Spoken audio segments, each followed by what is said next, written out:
Okay, session 4, foiling. Session 1 was getting your pattern ready. This is the pattern we're working on. Gluing it on. Section 2 is cutting, and 2 was cutting, 3 was grinding. Step number 4 is foiling. So, foil. Lots of choices out there. Containers full. We've got the cheap China stuff. We have Edco. We have Venture. We have, what else? Who knows what? All different brands. Personal choice, like everything in stained glass. There's no right or there's no wrong. It's just what works best for you. Personally, I have found over the years, Edco is my ultimate favorite. It seems a little softer, so as I go around those tight inside curves, I can stretch it and make those curves bend around it a little bit better. My second favorite, Venture. My third favorite probably would be Hobby Lobby Studio Pro. My fourth favorite is the Made in China stuff. Okay, so with that being said, it's just whatever you get used to. As far as brands, again, you'll find most people like Edco. On top of that, you have different thicknesses. I'll just pull a couple of these out here. I've got 1/4 inch. I've got 3/16 inch. I have Made in China's 11/64, which is thin. Let's see, we got a 3/16, 1/4 inch. You name it, you can get it. I think I have one. Where is it? Here's one that's like 1/4 inch. So there's silver. It's already pre-silvered on there. I use a lot of that for sun catchers, things like that. Oops, there's a good one of pre-silvered or pre-tinned foil. There's Wavy Foil. I love using that along like birdhouse roofs. And when you put it along the seam of the birdhouse roof, it looks like snow dangling down off of it. Or a fancy edge of some kind. You can also, and I don't know where they are right now, I'm kind of,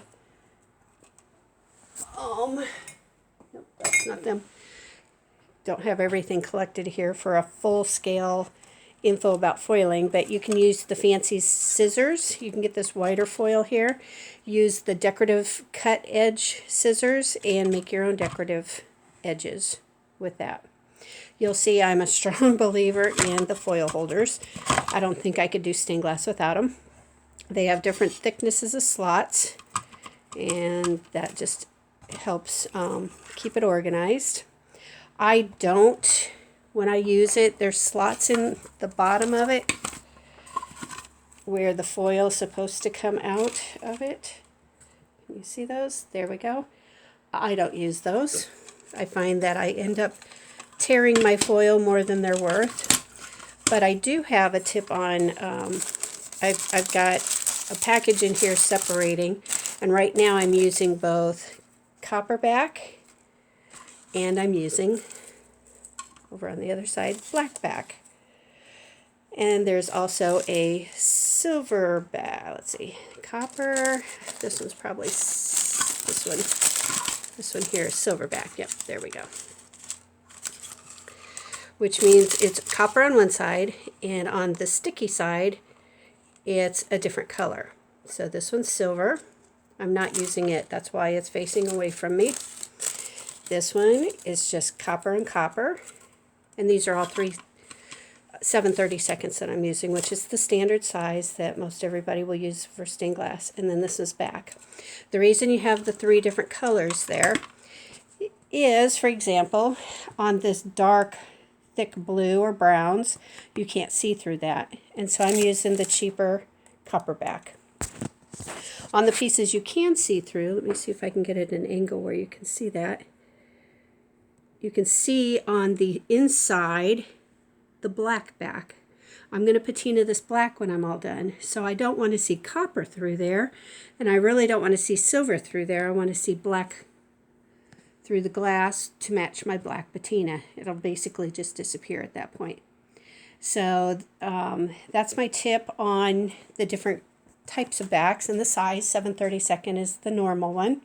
If you have a really small piece, that's when you would use maybe the 3/32 or 3/16, so that it doesn't cover as much of the surface, or you can just use your X-Acto knife and trim it away. And then another tip that I have is there are some pieces that when I pick them up and I foil them, like this one here or this one here, it kind of gets confusing when I go to lay it back down again which way it goes, because it's all kind of symmetrical. So I just use a Sharpie marquee and put a dot on it, so I know that's the top of the surface, and then it's fairly easy to know which way it goes. The other thing I don't do, and it doesn't matter if you do it, that's fine. If you don't do it, that's fine too. You'll notice that my zinc here, this is my edge piece, and I don't foil all the way on my zinc. It's just using extra foil. Like I said, if you do, that's fine. If you don't, that's fine too. I really only need a point where I'm going to solder it onto the zinc, right there. So it's using extra foil. You'll see down here in the corner, I need a tack line there, and I need a tack line there, but these are going to recess inside the track of the zinc, so I don't need to foil it. Now at this point, I usually start just in one corner and I work my way up and across the panel, because if I do like pick and leave, looky there, there's one that was left. And normally you don't realize that until you start soldering. So I'm just going to leave that up so that I don't forget to go back and foil that. Okay, now when you start getting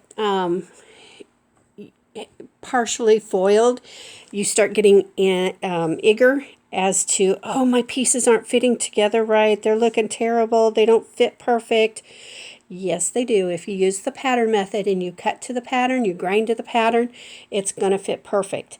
We're going to talk about this when I go to solder this probably tomorrow, but remember, you need a little bit of gap between every single piece, and that allows that solder to get down inside there. You don't want them fitting tight, because if they fit tight together, your solder is just going to sit on the surface there, and it's not going to penetrate, and it's going to make literally a weak point compared to if you let that solder drip through and adhere on the surface, in the middle, and on the other side.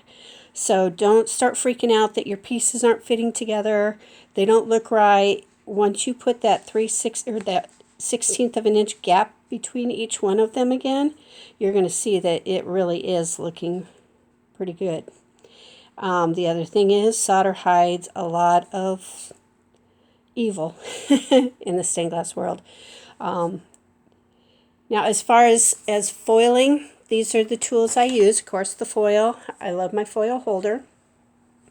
I love using these little scissors versus a pair of scissors that I have to stick my fingers in and use. It takes time. These I just pick up, snip my Sharpie marker for marking on the surface dot.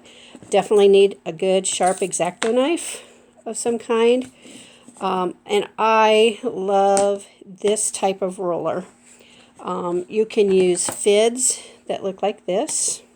That works just fine. A fid that works like this works okay. This is more for lead use, getting in and out, but you can also burnish with it.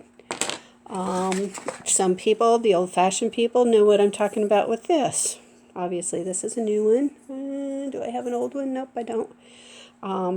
But you can literally use anything. You can use a ballpoint pen. Some people love using ballpoint pens.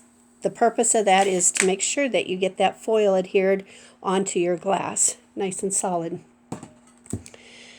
So that's just a little bit. Oh, and of course, the necessity. Now I'm going to try to get my camera set up here. Let me actually turn it around. Turn around. Can I reverse? I may have to stop this and then start a new one. I think I will, actually. So anyway, if you have any questions, I do have, you'll see, I do have a table foiler. I've got one of the stand-up foilers. Somewhere in my boxes I've got a hand foiler. I think I'll wait and just kind of do a little overall, all the tools available for foiling. My favorite tool when I'm foiling, literally, is this right here. I do it by hand. Just so much easier for me. So I'm going to stop this video and then I'm going to start another one, actually foiling some pieces and giving you some tips on those.